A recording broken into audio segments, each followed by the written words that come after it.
on commence cette deuxième séance du Midi des Livres. Alors le Midi des Livres, le principe c'est une sorte de causerie autour d'un livre qui vient de sortir, là en l'occurrence aux éditions de la Villette, qui rassemble son auteur, son autrice, et puis un ou plusieurs interlocuteurs, interlocutrices pour lui donner la réplique. Dans le calme de la bibliothèque, entouré d'autres livres aussi, et puis de lecteurs surtout, futurs lecteurs du livre en question.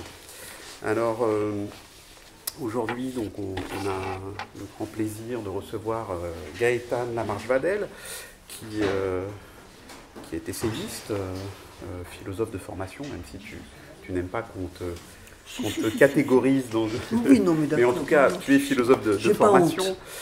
Tu es chercheuse associée à l'Institut ACT de l'Université Panthéon-Sorbonne.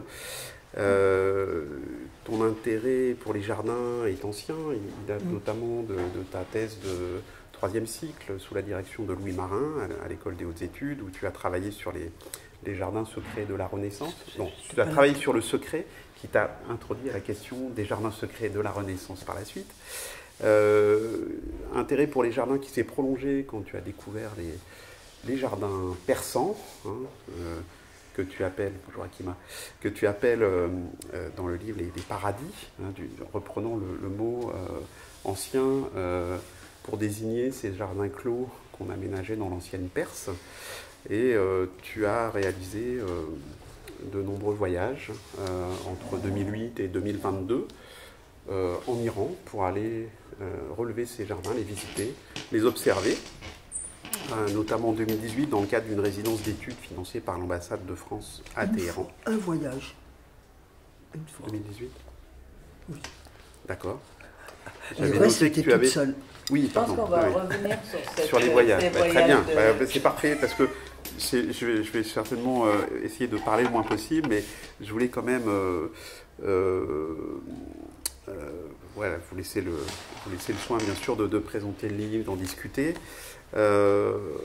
Avant ça, peut-être dire quelques mots de remerciement, justement, autour de la production de ce livre que tu as ici. Je vais montrer. Jardin persan, une traversée architecturale et philosophique, dans la collection Essai. Je voudrais remercier d'abord Guy Pimienta, qui est architecte éditeur et qui nous a fait nous rencontrer au salon de Fontainebleau il y a quelques temps. Je voudrais remercier Olivia Barbet-Massin, qui est correctrice-relectrice, qui a accompagné la mise au point du texte. Raphaël Delclos, qui est notre ancienne apprentie éditrice, qui a travaillé beaucoup sur l'iconographie avec toi. Remercier également Pierre Faré, qui est architecte, enseignant dans cette école, et qui a réalisé tout un jeu de dessins originaux pour reprendre les plans, notamment des principaux jardins dont tu parles dans le livre, quelques cartes, quelques coupes, pour donner une représentation aussi graphique un peu homogène à ces jardins. Remercier aussi Yassama Miniature, qui est étudiante à l'école et qui nous a rapporté d'Iran quelques photos pour compléter les cahiers d'images qui viennent entrecouper le déroulé des chapitres. Donc voilà, processus collectif toujours trop long aux yeux des auteurs, mais dont ton travail méritait qu'on s'organise autour de ce livre pour qu'il soit le plus abouti possible. Voilà, donc avant de laisser la parole à Gaëtane, je voudrais remercier aussi chaleureusement Mina Saïdi-Charouz d'avoir accepté de converser avec Gaëtane autour des jardins persans que tu connais très bien aussi. Au passage, toutes mes excuses d'avoir écorché ton nom de famille sur l'affiche. Il y a un H qui s'est baladé au mauvais endroit. Ça s'écrit de différentes façons. Je suis désolé. Et donc, Mina, toi, tu es architecte de formation, cinéaste, anthropologue. chercheuse au laboratoire architecture-anthropologie de l'école, qui fait partie du NAVU. Tu enseignes à l'école de la Villette, notamment dans le cadre du séminaire Art, Architecture, Cinéma. Donc il y a quelques élèves ici. Et tu as réalisé plusieurs films, notamment en Iran, films documentaires, où tu t'es beaucoup attaché à la question de la place, du statut de la femme dans l'espace public, notamment dans les quartiers populaires de Téhéran. Voilà, donc l'Iran est ton pays d'origine aussi, je veux dire. Et donc tu vas réagir un peu à ce livre et aux propos de Gaëtan. Donc je te passe la parole, Gaëtan, en te remerciant encore une fois de ta présence et voilà, de nous convier à cette traversée architecturale et philosophique. Donc je constitue ce livre. Merci Pierre et merci à vous d'être là. Je voudrais aussi, je suis contente que le livre soit là, fini, et je voudrais aussi, on a peut-être oublié de remercier, parce qu'ils ont vraiment travaillé, et c'est le graphiste et l'imprimeur. Voilà, parce que moi j'ai donné un texte, j'ai donné des images. Après, il y a eu ce travail que je trouve, de concert avec beaucoup de personnes, très beau, quoi. Le livre est réussi. Et je n'ai jamais rencontré ni le graphiste ni l'imprimeur, mais je les remercie beaucoup. J'espère que ça leur sera transmis. Le graphiste s'appelle Philippe Le Bihan. C'est le graphiste de tous nos livres. C'est un excellent graphiste qui travaille avec les éditions de la Villette depuis une vingtaine d'années maintenant, je pense. Et je lui transmettrai tes remerciements. Et on a imprimé le livre chez Corlet, un de nos meilleurs imprimeurs qui est situé en Normandie. Et Frédéric Pinon, qui est l'imprimeur, il était chez Volume. Ah. Elle est venue pour voir. Il y avait beaucoup de monde. Bon. Mais elle était là. Donc il y a toujours beaucoup de monde pour faire un livre, vous avez compris. Mais il faut avant tout qu'il y ait un auteur qui écrive un beau texte, et c'était le cas. Voilà. Donc, oui. Alors, je vais parler du livre, puisque c'est de ça dont il s'agit. Et merci à vous, Pierre et à Rankitsa, donc, pour avoir mené avec moi ce livre jusqu'au bout. Et, donc, ce livre, comme vous le voyez, il est composé à la fois d'images et de textes. Images et de textes qui ne se renvoient pas l'un à l'autre. Il n'y a pas une relation d'illustration entre les images et le texte. C'est deux approches différentes. Il y en a une qui sollicite davantage l'imagination, peut-être des souvenirs pour certains, qui est de l'ordre de l'esthétique, de la contemplation, on pourrait dire. En tous les cas, on peut se poser sur une image, la regarder et essayer de comprendre un petit peu tous les éléments. Par contre, le texte, il est, comme on dit, à parcourir. Il est une recherche, un champ d'études qui, pour moi, était relativement neuf, même si j'avais déjà travaillé sur les jardins. Pour moi, le jardin persan était tout à fait nouveau. Et il faisait juste un écho, parce que j'avais entendu parler des paradis quand j'étais en Italie, travaillant sur les jardins clos, l'Hortus conclusus, les jardins de collection, etc., qui étaient des jardins particuliers dans les jardins de la Renaissance. Et donc, quand je suis allé en Iran, voilà, je me suis dit, je suis là, dans ces jardins dont j'avais entendu parler, et là, je suis dans l'original, entre guillemets. Et ce sont les jardins persans.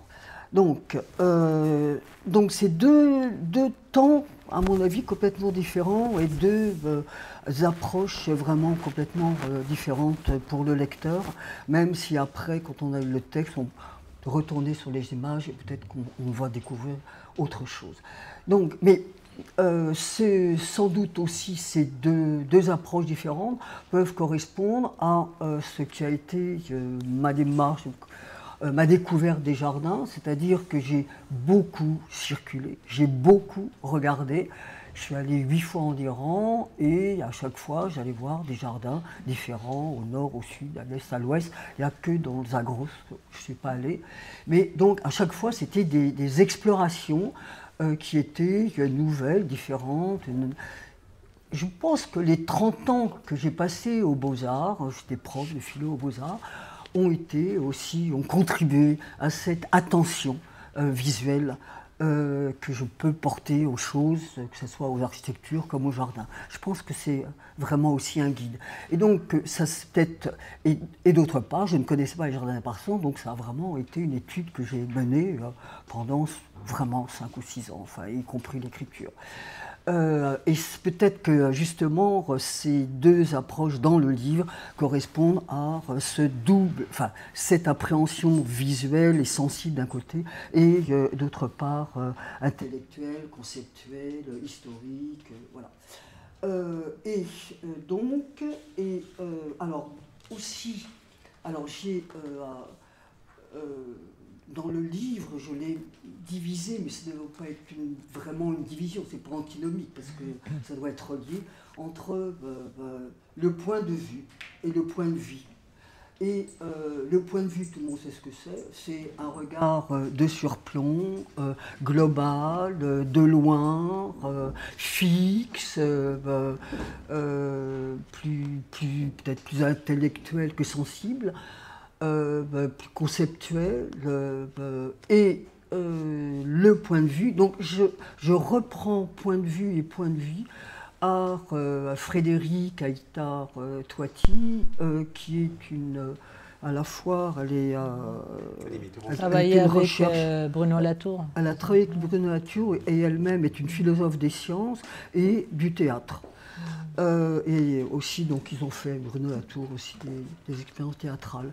Et le point de vie, alors très différent, puisque c'est au contraire un regard, elle dit donc, sur de la multiplicité, de la variété, de l'épaisseur et de ce qui bouge. Et c'est un regard sur les interactions.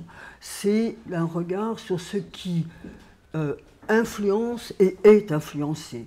Haraway parle de savoir situer, c'est-à-dire c'est au lieu d'être le point de Sirius, au contraire, c'est un regard de l'intérieur sur tout ce qui est relié, c'est l'interrelation, c'est les générations, c'est la multiplicité, mais en tant qu'elle s'affecte. Du coup, on est aussi plutôt dans les qualités qu'on pourrait dire dites secondaires par rapport à une qualité princeps, une hiérarchie, etc. Donc, ces deux points de vue et points de vue, alors le premier point de vue, c'est la recherche de ce que est le jardin persan. Voilà, je suis naïf, j'ai entendu parler des jardins persans, j'ai vu, et j'ai été chercher à quoi correspond ce vocable, cette expression de jardin persan. Et c'est là où j'ai plongé dans l'archéologie, des historiens, des archéologues, des architectes, des historiens d'architecture, pour essayer de comprendre ce qu'étaient ces jardins persans. C'est comme, du coup, j'ai été ramené à Sirius, 5e siècle avant Jésus-Christ, voire à Suse, 2000 ans avant ou 3000 ans avant Jésus-Christ, où on trouvait qu'il y avait dans des vases, il y avait des dessins en croix, et puis comme à Pasargade, il y avait dans le palais de Sirius des canaux qui se coupaient, et alors ces historiens ont dit, ben voilà, le jardin persan, il est défini par le Charbar, qui veut dire quatre jardins, et ses origines, eh bien, on les trouve, à Pasargade, à Suse, etc. Ces définitions-là ont été contestées, notamment par une architecte, Marfa Alemi, qui est italo-persane et qui a beaucoup travaillé sur les jardins. persan et qui a remis en question cette définition qui pourrait être canonique, qu'on pourrait dire archétypale, pour mettre l'accent, sur les jardins qui sont inscrits dans les villes, qui sont inscrits dans des géographies et qui obligent les jardins à épouser parfois des reliefs ou des parcelles qui va faire dévier le charbard ou même l'annuler pour faire simplement un canal et qui va être principal, et les autres canaux qui peuvent disparaître ou ne sont pas présents dans certaines villas, palais qui ont disparu à Ispahan notamment. Et elle va aussi beaucoup insister sur ces jardins qui sont des lieux de production, des lieux économiques où on vend à la fois les fruits des vergers, où on vend les cultures, qui donnent lieu du reste à des marchés. D'autre part, ce sont aussi des lieux de fête, aussi des lieux de plaisir. Et elle sera suivie par Brignoli, qui est beaucoup plus jeune et qui a été son élève, et qui insiste aussi sur ces multiqualités, variétés de ces jardins, et aussi d'insister sur le fait que tous les jardins ne sont pas des jardins du désert sur une surface plus ou moins plane, mais qu'il y a aussi ces mêmes jardins dans le nord de l'Iran, au bord de la mer Caspienne, dans des lieux qui sont des forêts ou des terrains de chasse. Et donc là aussi, c'est une activité aussi qu'on retrouve dans les jardins que la chasse. Donc ça relativise le charbard, donc ces quatre jardins. Et aussi même l'environnement, parce que si l'environnement des jardins est essentiellement désertique, dans les 2 tiers de l'Iran où sont les jardins, dans les jardins justement du nord, eh bien, ce sont des forêts qui sont l'environnement de ces jardins. J'aurais pu, alors, cette croix qui a été reprise et qui a été reprise par l'UNESCO pour en faire une définition des jardins. C'est comme ça que l'UNESCO définit les jardins aujourd'hui.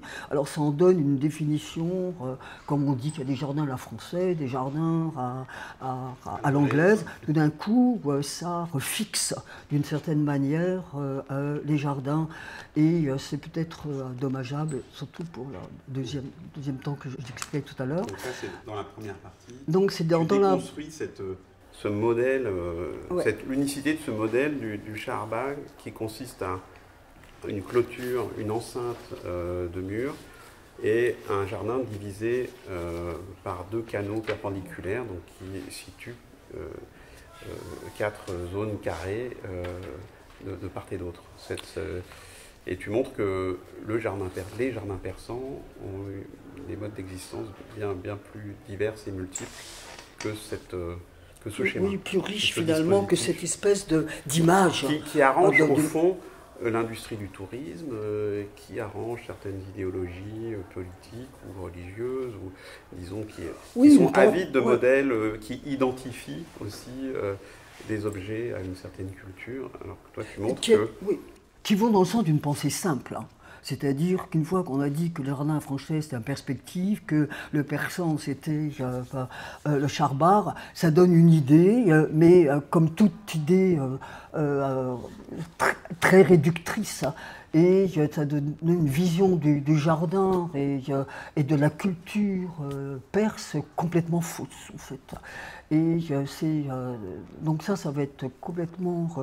Ah oui, puis en fait, ce qu'on veut dire aussi, le charbard, finalement, il a aussi été Cette idée que le jardin se réduirait à cette croix, en fait, il a été aussi, cette idée a été redupliquée ou favorisée par l'islam et une période islamique et traditionnelle qui a fait de ces de cette croix, en fait, qui a vu son origine dans la Bible, dans le Coran, c'est-à-dire les 4 fleuves. Et d'une certaine manière, le Chahar-Bar a ancré aussi cette idée, ou ce dessin a été ancré par cette référence au Coran. Donc les jardins, il est islamique, coranique, et la tradition renvoie au Coran, donc d'une certaine manière, ça aussi, ça l'immobilise dans cette image sainte, puisqu'elle renverrait au Coran. Et c'est intéressant de voir que des architectes aujourd'hui disent, mais absolument pas du tout, on n'a rien à faire du Coran, on est zoroastrien, et cette croix, on ne la reconnaît pas du tout, et les 4 fleuves non plus, de toute façon, ça vient de la Bible, et nous, zoroastriens, encore avant, et donc cette idée-là, en fait, on la rejette complètement, ou ce schéma-là, on va complètement le rejeter. Mais je voudrais quand même faire, au moins vous donner une définition, vous lire une définition. Parce que, ça, c'était juste, je voulais voir si ces arbres étaient coupés, mais tu me diras après. Je lis. Non, vas-y. Alors, parce que ce jardin aussi, avec 4 branches, il a été peint dans une enluminure du jardin de la fidélité, dans les cahiers pour illustrer aussi les écrits de Babur, qui était un prince timouride et qui a créé un jardin aux confins de l'Afghanistan et de l'Inde, et on en donne, il dit que, alors dans ses écrits, il dit que en fait le jardin doit toujours être, pour créer un jardin, il faut choisir un terrain en hauteur pour que l'eau s'écoule. Le choix d'un jardin en hauteur assurera à l'eau un courant suffisamment fort pour faire tourner un moulin. La division du terrain en 4 parcelles, des rangées de platanes, un verger de fruitiers, grenades, citrons, oranges, des cultures de plantains et de canne à sucre, comme on peut le deviner dans les enluminures représentant le jardin de la fidélité. Et une autre définition du jardin. Le jardin est situé sur la hauteur, a des eaux vives et jouit d'un climat très doux. Au centre s'élève une petite colline d'où coule à travers les jardins un ruisseau de la Fort des Moulins. Le Chahar-Bar, ou le Chahar-Bar, est situé au sommet de la colline. Dans la partie sud-ouest du jardin, il y a un bassin de 10 mètres sur 10, entouré d'orangers et de quelques grenadiers, avec tout autour une prairie de trèfles. C'est le plus beau coin du jardin qui paraît dans toute sa splendeur à l'époque où les orangers mûrissent. Il est vraiment admirable. Et une autre des définitions alors, de Chevalier Chardin du XVIIe, les jardins se composent généralement d'une grande allée qui divise le jardin et file en ligne droite. Cette allée est bordée de chaque côté par une rangée de platanes, avec un bassin rempli d'eau en son centre, de dimensions proportionnelles au jardin. Il y a également 2 autres allées latérales entre elles. L'espace est garni de fleurs confusément arrangées et planté d'arbres fruitiers et de rosiers. Ce sont toutes les décorations qu'ils ont.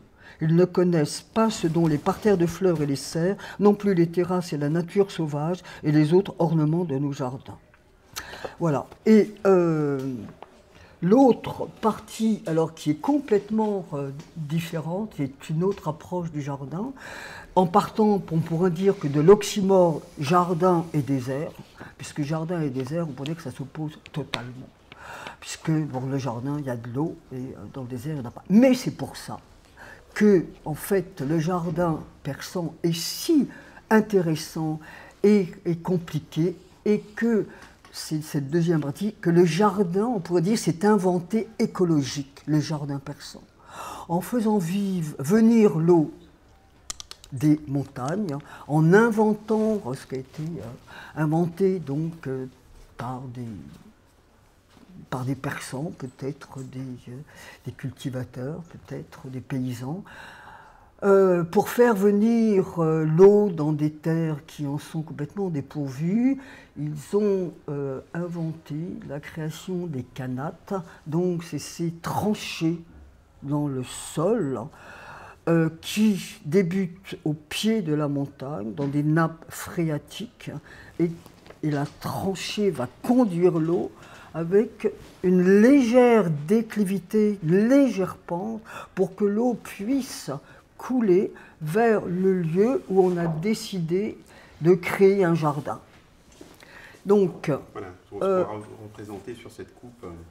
Avec une légère déclivité qu'on ne voit pas là, mais qui est très importante, parce que si l'eau... Le canal souterrain qui est percé, qui est aéré par ces puits qui servent aussi à creuser le canal. Et à rejeter tous les déblais. Et le canal qui est creusé par la partie en aval, commençant par l'aval, puisque sec. Là, sinon, les gens seraient obligés de travailler dans l'eau s'ils commençaient par là. À la nappe phréatique qui est dans la montagne. Donc là, ils ont décidé où était le jardin ou le village, parce que généralement, souvent, c'est entouré d'un village. Et ils calculent la pente, qui ne doit pas être trop rapide, parce que l'eau arrive. Bon, bref. La pente qu'ils souhaitent, ou le flux qu'ils souhaitent obtenir, ils ont donc calculé une certaine pente, et ensuite, ils ont. Mais ça peut être quand même sur des kilomètres, hein, et quelquefois, c'est complètement enterré, et souvent, en fait, les canaux sont. Le travail se fait donc à partir de là où c'est sec, et ils créent des puits qui leur permettent d'enlever tous les déblais et aussi d'être des regards sur le canal. Pour les réparer, pour les entretenir. Et puis donc on voit dans le paysage des séries de trous comme ça, à une distance d'à peu près quelques dizaines de mètres. Donc, comme des en fait, ils peuvent irriguer des terres agricoles sur le chemin. C'est pas que pour le jardin. En fait. Ça irrigue toute une région. Parce que par les puits, on peut tirer de l'eau. Oui. Et pourquoi c'est enterré? C'est parce que pour pas que ça s'évapore. Ouais. C'est le désert. Donc il y a toute une ingénierie de l'eau qui est assez sophistiquée. Et en fait, quand l'eau arrive dans le jardin, généralement, il traverse le jardin et il continue à irriguer. Non seulement il irrigue le jardin dans le canal, il irrigue souterrainement, d'une manière aussi en surface. Les canaux qui sont le canal principal qui sert, qui va traverser le jardin, qui a une esthétique propre, généralement où il est toujours, les bords sont toujours recouverts de faïence ou de céramique bleue. Et le canal ensuite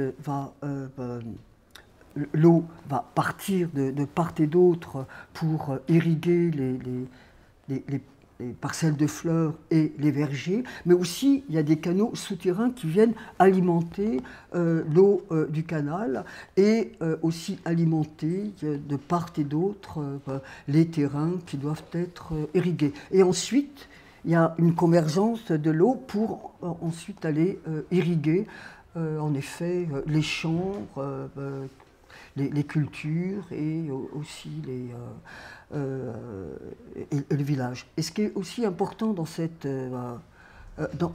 liaison de l'eau avec la montagne, c'est que d'abord l'eau, elle coule toujours, elle coulait toujours, hein, donc ça coule indéfiniment. Et le jardin est donc toujours relié à la source de l'eau, donc à la montagne, donc à l'environnement.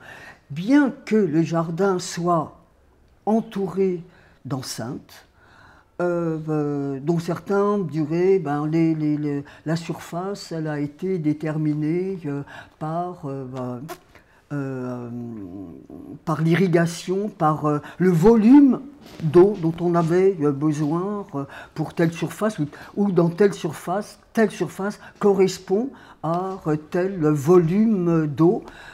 Puisque c'est généralement comme ça que sont déterminées les surfaces, c'est pas en mètres carrés, mais c'est en volume d'eau, donc d'irrigation. Et ce qui est vraiment, oui, c'est important, c'est que le jardin lui-même, il est donc traversé par un écoulement infini. Et cette infinitude, je pense qu'elle a beaucoup d'importance dans la pensée iranienne et soufie. Et d'autre part, le jardin est toujours relié donc à son environnement par l'eau. Et donc c'est déjà un élément très important que le jardin, il n'est pas une entité unique et délimitée sans relation, au contraire. Et à l'intérieur du jardin, le jardin est en fait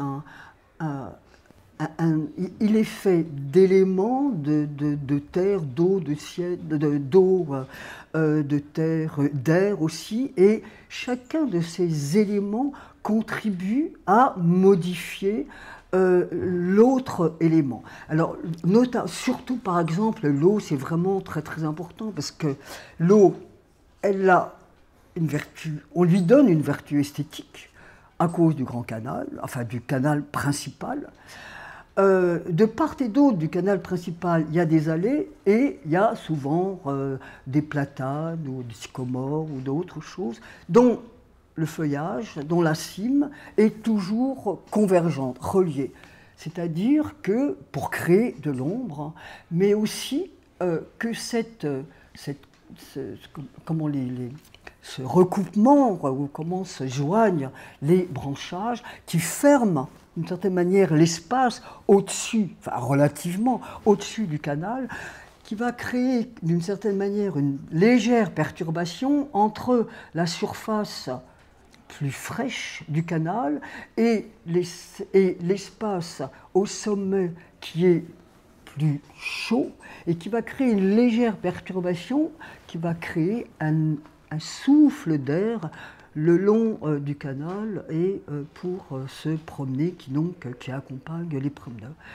De la même manière, l'eau, elle vient elle traverse toujours les murs et pour alimenter le canal, mais pour alimenter aussi les rigoles qui vont arroser, pas arroser, mais qui vont irriguer donc les parcelles et de fleurs et de fruits.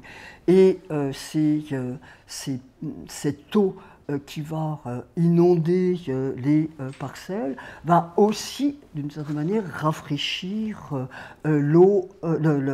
l'espace du jardin et qui va aussi transformer la couleur de la terre qui en séchant va devenir plus brune qu'elle ne l'est aussi quand elle est inondée. D'autre part, l'eau, elle va aussi rentrer dans les maisons pour rafraîchir. Elle va d'une manière souterraine, par des petits tunnels, elle va arriver dans des bassins qui vont rafraîchir la maison. Elle va être aussi utilisée pour boire, pour la cuisine, pour se nettoyer, etc. Donc elle a une vertu qu'on pourrait dire aussi domestique. Dehors, elle est plus, on pourrait dire, plus, je sais pas, si c'est pas public, mais plus aérienne ou plus. Et à l'intérieur, elle est plus rassemblée. Généralement, les bassins aussi sont surmontés de coupoles. Et elle va aussi être utilisée à des fins artistiques parce que l'eau va arriver, va gicler, va sortir de certaines figures sculptées. L'eau, elle est aussi dans les bassins, elle est aussi miroir. C'est-à-dire que dans les bassins se reflètent à la fois toujours généralement dans la même, sur la même ligne, sur le même plan. Elle va réfléchir le pavillon, aussi pour insister sur le fait que le jardin est primordial par rapport à l'architecture. Le kiosque, le pavillon, il est dans le jardin pour voir le jardin. Exactement à l'opposé de ce qui se passe en Occident ou en Europe. Donc, et le jardin, il est miroir, dans le sens où le pavillon se reflète dans le plan du bassin, et il va y avoir une continuité entre l'architecture et en même temps son image et la réalité. C'est pas l'un ou l'autre, c'est la continuité. Ça, c'est aussi très très important, que le matériel se transforme par le miroir en immatériel et que la réalité, c'est les deux. Alors que nous, dans notre culture, on oppose toujours l'un à l'autre. D'autre part aussi, l'eau, ce sont sur les plans, sur les bassins, ce sont des ondes, ce sont des rides, ce sont des éclaboussures, ce sont des jets d'eau qui vont justement créer des rides, ce sont des cascades ou des tout petits plans qui vont donner une figure à l'eau qui est différente de celle du bassin, qui est différente de celle des grands jets d'eau. D'autre part, oui, il y a l'eau, il y a le son de l'eau, qui, en fonction justement de la façon dont elle est sculptée, va créer des sons. Donc, et c'est ça, ces métamorphoses, et ces transformations qui sont les jardins, et on peut le dire ça ou le décrire à la fois pour l'air, hein, quand on sait que à travers donc il y a cet air comme ça qui sont c'est l'air un petit peu frais qui est au-dessus des canaux, mais il y a aussi les tours à vent qui captent l'eau, qui captent le vent, qui sont des tours qui vont capter l'air très haut, qui vont éviter les vents de sable, qui vont le capter très haut. Et les cheminées sont faites donc de deux conduits, l'un pour capter l'air chaud et l'autre qui va faire remonter l'air de l'intérieur. Et l'air qui est capté et qui va descendre va se refroidir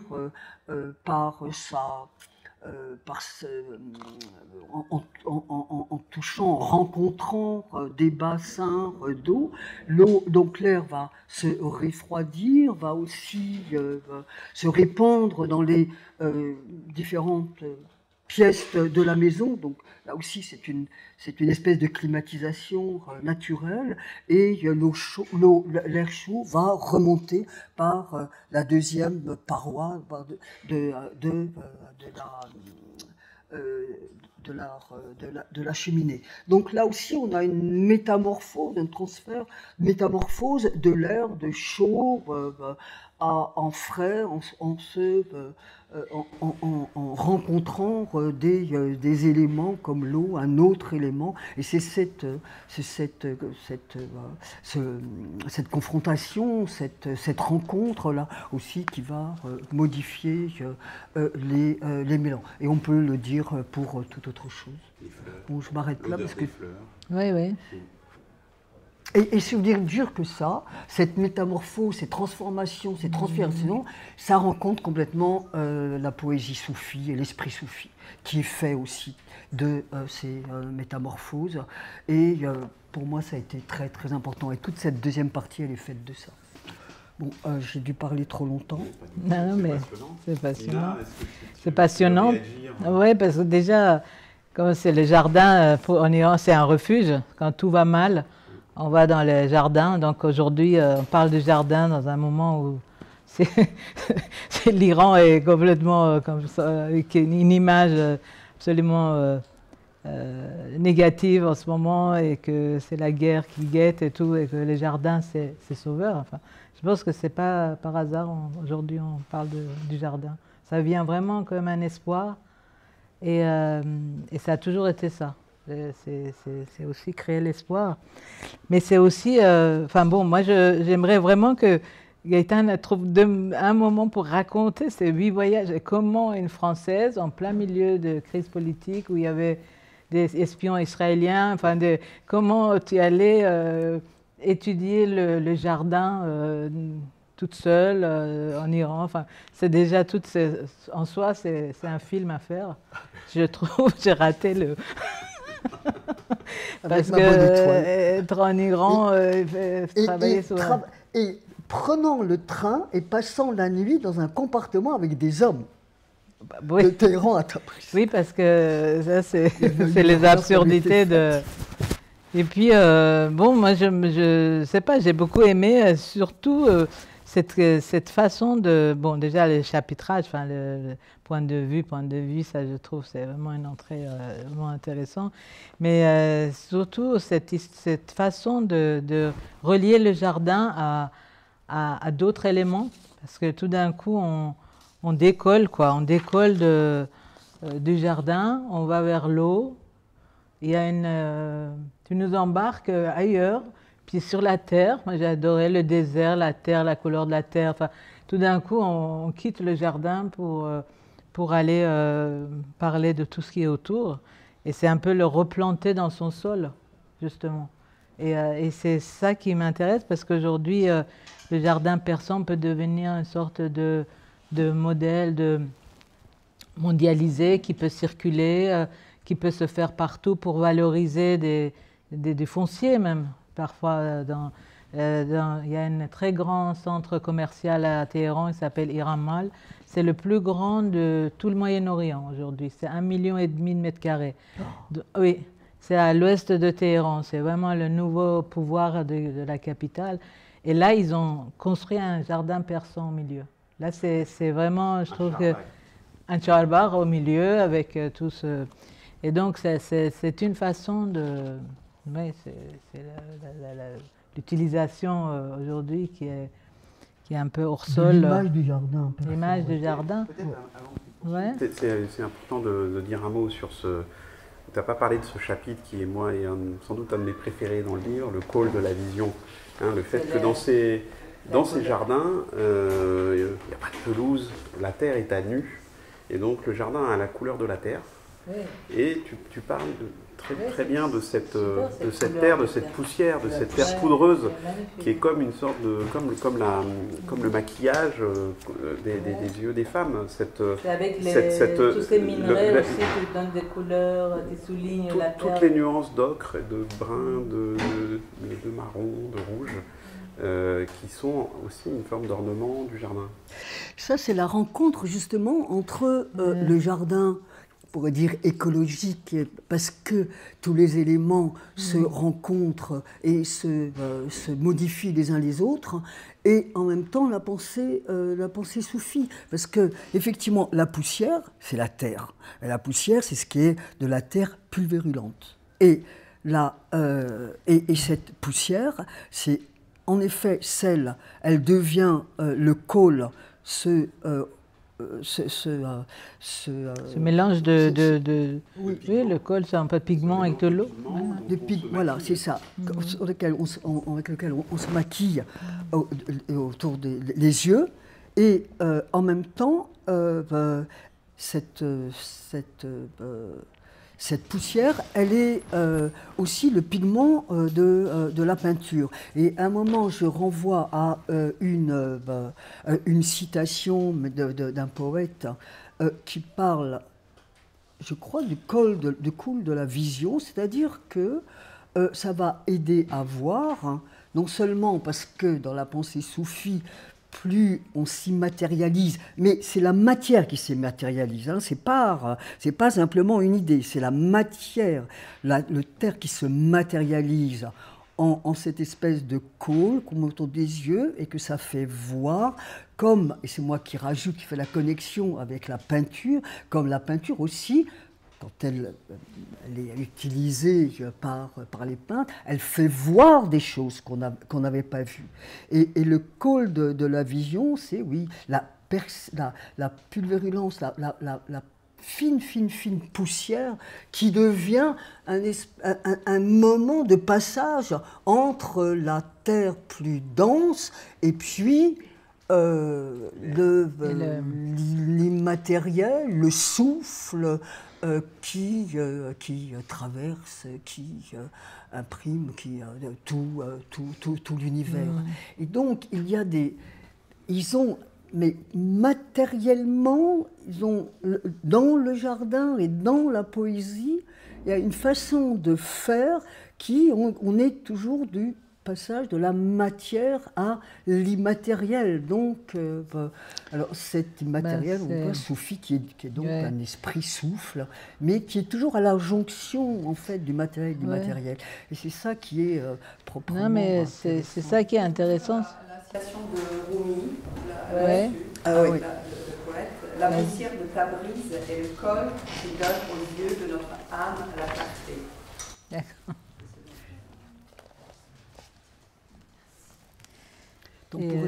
C'est page combien? Je ne me souviens plus. Ah oui, c'est... 200... C'est combien? 272. 272. Puis il y avait quelque chose qui était aussi très très joli sur le morceau d'argile. C'est aussi un truc de... Ah oui, la poussière de Tabriz et le cône qui donne aux yeux de notre âme la clarté. Mais aussi parce que Rumi avait un père spirituel. C'est la beauté de... Dans Shams et Tabriz, ça renvoie donc à ce maître soufi que Rumi a beaucoup suivi et qui a inspiré donc la poussière de Tabriz et l'intelligence aussi de Shams-Oddin, qui est le cône qui donne aux yeux de notre âme la clarté. Et il y a une autre aussi très belle, je trouve, et là c'est de Saadi, qui montre aussi comment les choses s'influencent, interagissent, et comment de la matière on passe aussi à l'immatériel. Et il dit un jour je tombais sur un morceau d'argile parfumé, venant de mon bien-aimé, enivré de son parfum, je demandais, es-tu musc ou ambre gris? L'argile répondit, je ne suis qu'un vulgaire petit morceau d'argile, mais je me suis associé à une rose.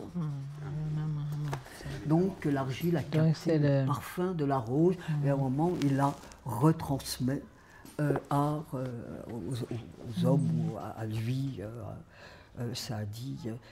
Et ça, c'est extraordinairement... je pense perçant, parce que, et ça m'a ébloui moi, et ça m'a tellement intéressé, parce que c'est une pensée que je ne connaissais pas.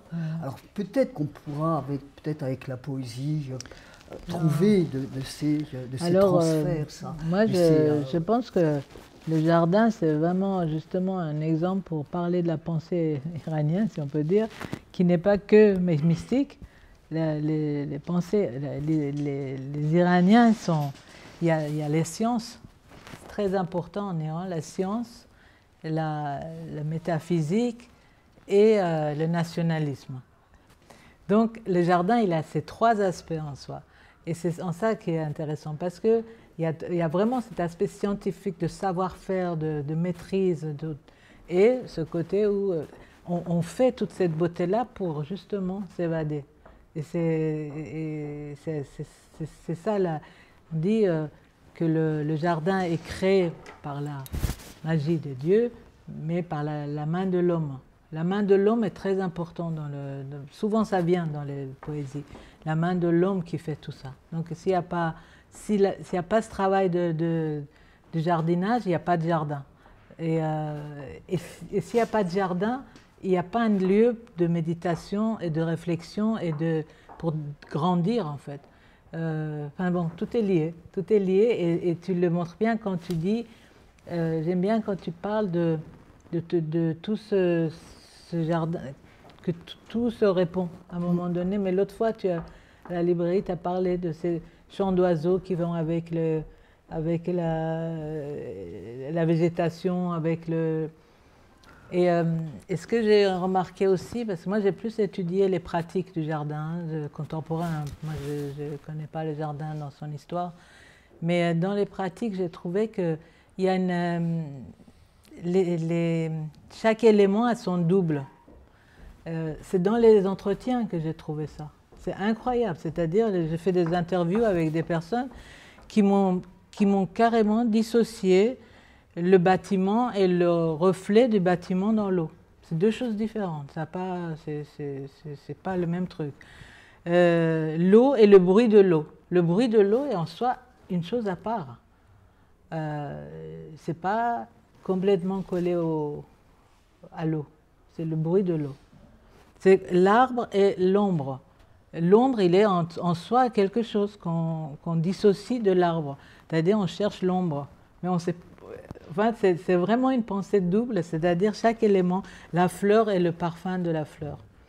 Mais attends, quand tu dis ça, tu dissocies, mais tu dissocies. Alors là, on vient dans une pensée binaire. Alors non, que... tu dissocies de l'objet, ne devient pas forcément. C'est pas la pensée binaire. C'est pas binaire. Ça démultiplie le sens de quelque chose. C'est-à-dire, on ne voit pas tout de suite l'arbre qui fait de l'ombre. L'ombre en soi, c'est un objet qui compose une composition dans la nature qui est là et qu'on cherche. Moi, je l'ai remarqué parce que les gens me parlent de l'ombre, mais pas de l'arbre. Et en fait, c'est vraiment, c'est très lié. Et après, j'ai lu dans les poésies et j'ai vu que chaque fois, on dit fleur et l'odeur de la fleur. C'est deux choses qui sont... Mais à ce moment-là, ça crée des dichotomies entre les choses. On toute la liaison, le transfert, la transmutation, tout ce qui est très soufi, alors disparaît complètement. Non, au contraire, parce que c'est-à-dire qu'à la vue d'un ombre, tu peux recomposer le paysage du jardin. Un élément, élément du jardin peut te rappeler tout le jardin. Et donc, il y en a qui vont pique-niquer au bord de l'autoroute. Tu te demandes pourquoi. En fait, parce qu'il y a l'ombre, il y a le bruit de l'eau. Il faut le bruit de voiture. Oui, mais c'est... Et pour eux, c'est... Ils entendent l'eau quand il y a de l'ombre. Pour eux, c'est un moment du jardin. Ils le reconstituent dans leur... Sinon, ils n'iraient pas. Enfin, je veux dire, mais quand j'ai parlé avec eux, ils me parlaient du jardin. Ils me disaient, c'est notre jardin, ici.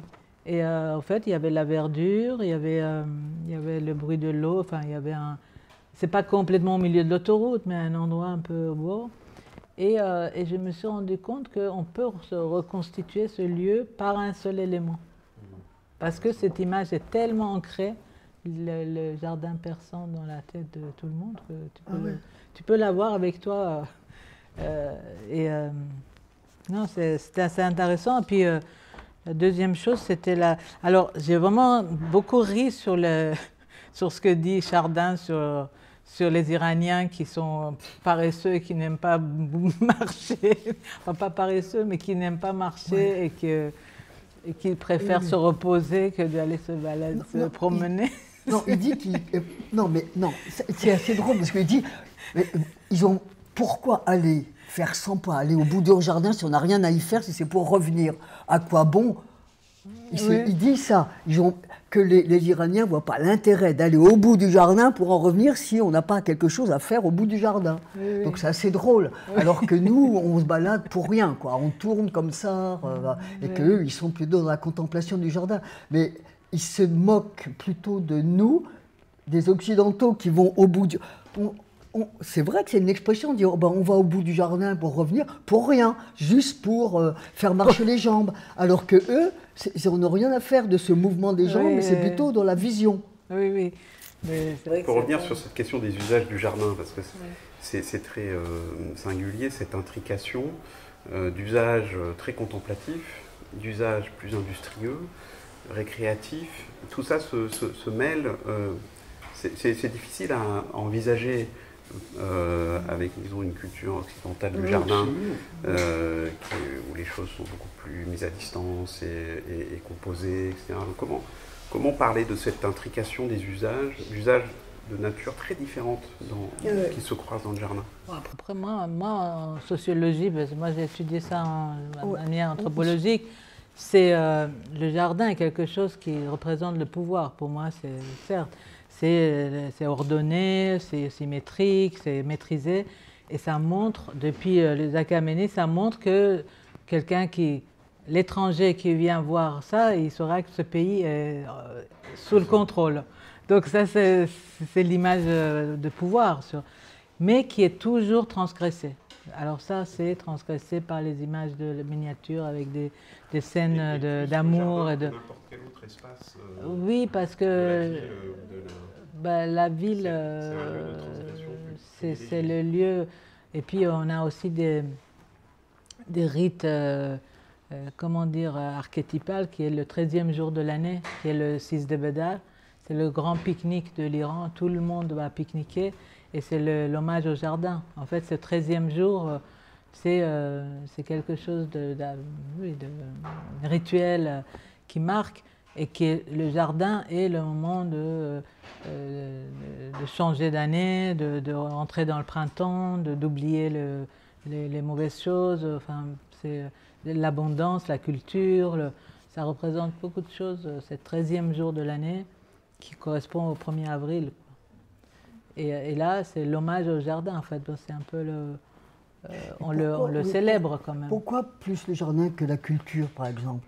Pourquoi ce 13e jour, il serait un hommage au jardin et pas simplement à la nature qui se reproduit, donc à la culture? La nature sauvage. La culture. La culture. Les cultures le blé, tout ça. Oui. Non, c'est parce qu'ils veulent un endroit, il faut que ça soit. Il y a pour s'asseoir, pour pique-niquer, il faut que ça soit plat, il faut qu'il y ait de l'ombre, il faut qu'il y ait le bruit de l'eau, il faut qu'il y ait certains éléments pour ce pique-nique, qui est ce grand pique-nique depuis 2500 ans qu'on célèbre en Iran, et que le jardin en fait partie. J'avais lu, je ne sais plus, parmi mes X lectures, que même le chat, qui était donc le propriétaire du jardin, il se faisait appeler jardinier, parce que en fait le jardinier, tu disais tout à l'heure, c'est très très important, parce que c'est lui qui transforme, c'est lui le magicien, transforme le désert en lieu. Mais ça amène une fierté nationale, en fait une fierté de dire que dans un désert où il n'y a rien, on peut faire un jardin. Et puis on peut faire pousser des roses. Oui. Donc c'est pas rien. Et je pense que c'est ça qui fait le poids. Mais aujourd'hui, effectivement, sur les questions politiques, c'est vrai que ce livre n'a pas trop traité ça, mais c'est vraiment une histoire, c'est très délicat, parce qu'en ce moment, on est en train de transplanter un peu partout, en faire un objet. Le jardin persan. Ouais. Ah oui. Des motifs. Ça devient un motif qu'on... Oui, dans dans le centre commercial. Et puis un de tes exemples, ce jardin de Vanak, qui est une catastrophe, puisque c'était un beau jardin de l'époque de Pahlavi, qui était des platanes. Des Kadjar. C'était début Pahlavi, c'était l'époque de modernisation de Téhéran, et c'était un jardin à l'européen avec des platanes incroyables. C'était tout un autre type de jardin, et qu'on a détruit pour faire un jardin persan. Donc ça, après, ça devient quelque chose de plus problématique. Oui. Non, mais je dis, c'est juste cette idée de comment on efface aussi des choses qui dérangent la politique sur place pour faire des jardins. C'était un jardin persan, parce que de l'autre côté, donc le jardin à Mostoufi qui est resté, c'est un jardin. Non, il y a un bassin, il y a c'est pas Pahlavi.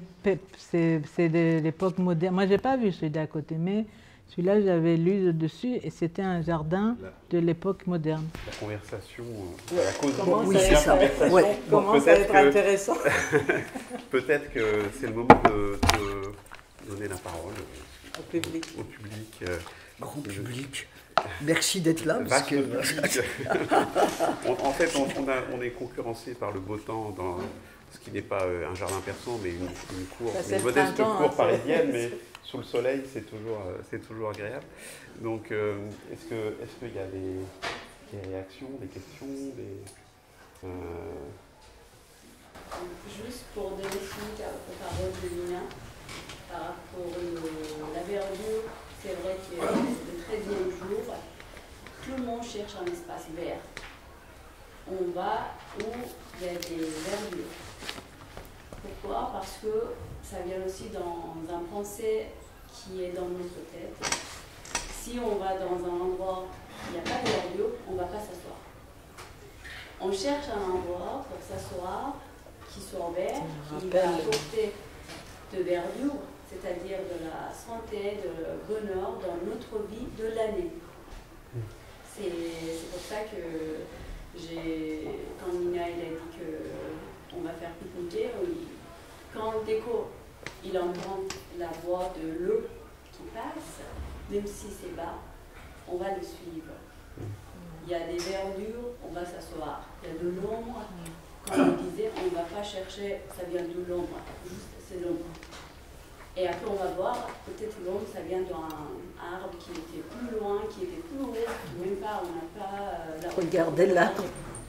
Oui, en fait, il y a des éléments qui se rejoignent et qui sont présents dans notre architecture. Et voilà, c'est dans notre quotidien. Par exemple, là, moi, j'ai fait pousser des lorties qui sont là, ils sont à une hauteur comme ça, qui sont 10 cm, qui sont verts, plus verts, juste pour mon année. Pour moi, ça fait penser à mes souvenirs, ma culture, tout est relié. Le terrain agricole. Comment? Ça te fait penser au terrain agricole de l'Iran. De l'Iran, voilà, c'est ça. On l'emmène dans un petit assiette sur notre... Ça rejoint ce que tu disais sur, à partir d'un élément, c'est tout l'univers du jardin qui se reconstitue. Ouais, c'est toute une civilisation. Et on voit aussi sur les images dont le livre est principalement illustré par les photos que tu as prises. Ah oui, ça et on voit ces gens qui se contentent de dérouler un tapis et de s'asseoir en tailleur, comme ça, à l'ombre d'un... Donc ce rôle du tapis, comme pour créer un sol, pour délimiter un sol où on va s'asseoir, pique-niquer, passer un moment à l'ombre du... Mais ça, oui, alors ça c'est vraiment drôle parce que ça aussi encore la perversité de cette pensée, c'est que on dit que le tapis c'est la projection du... Non, le jardin c'est la projection du paradis. Le tapis, c'est une représentation du jardin, et en fait, tout est représentation. C'est une copie de. Et ça montre combien les choses qui sont matérielles, en Iran, on se méfie plus que de ce qui est, immatériel. Ah oui. C'est-à-dire, l'immatériel ne peut pas être faux. Ça ne peut pas être... Le mensonge, il est dans le matériel. Et donc, tout ce que tu vois est moins vrai que la représentation de ce... Comme les 40 colonnes qui se reflètent dans l'eau, on dit 40 colonnes, mais en fait, il n'y en a que 20. Donc, les 20 aux autres sont dans l'eau. Et sont aussi importants que ça. Donc, mais même plus important parce que tu te l'appropries. Enfin, c'est tout un truc... compliqué, mais il faut réfléchir sur... Non, d'accord. Non, mais absolument.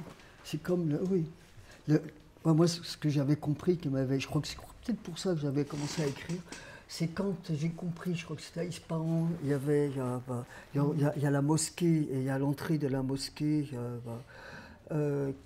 qui a... je ne sais pas si c'était un iwan, enfin bon, bref. Et en tous les cas, il y a un bassin devant, et que... donc je voyais le reflet, et je ne sais plus qui m'a dit, hein, mais voilà, c'est ça la réalité. La réalité, c'est pas ce qu'on pense. Plus confiance à ce qui est... C'est les deux qui la matériel s'immatérialisant, c'est ça la réalité. Et ça, je crois que c'est pour ça que j'ai travaillé après sur l'Iran. J'ai trouvé ça tellement inouï. On revient donc sur ton point de... Bon, mais je propose qu'on s'arrête là. Je pense qu'on pourrait deviser longuement de tous ces méandres, et chaque détail, chaque méandre est aussi important que l'ensemble. On a compris. Oui, c'est ça. Et merci infiniment, Mina, Gaëtan, bravo pour ce livre. Et J'espère qu'il vous passionnera. C'était un moment magnifique de printemps et c'était bien choisi en fait. Ton livre est sorti à la bonne saison. Mais oui, mais je pense que ça apporte le bonheur. C'est jamais trop tard de sortir un livre. On tombe toujours sur la bonne saison pour le faire et le 1er avril, c'est bientôt, donc on ira tous pique-niquer. Pique-niquer avec le livre de... Ah ouais, on va pique-niquer alors. C'est le grand pique-nique. Ah ben Mélina, oui, on va pique-niquer où? Ah bah, on va trouver un petit lieu de coin vert. Bon, merci beaucoup.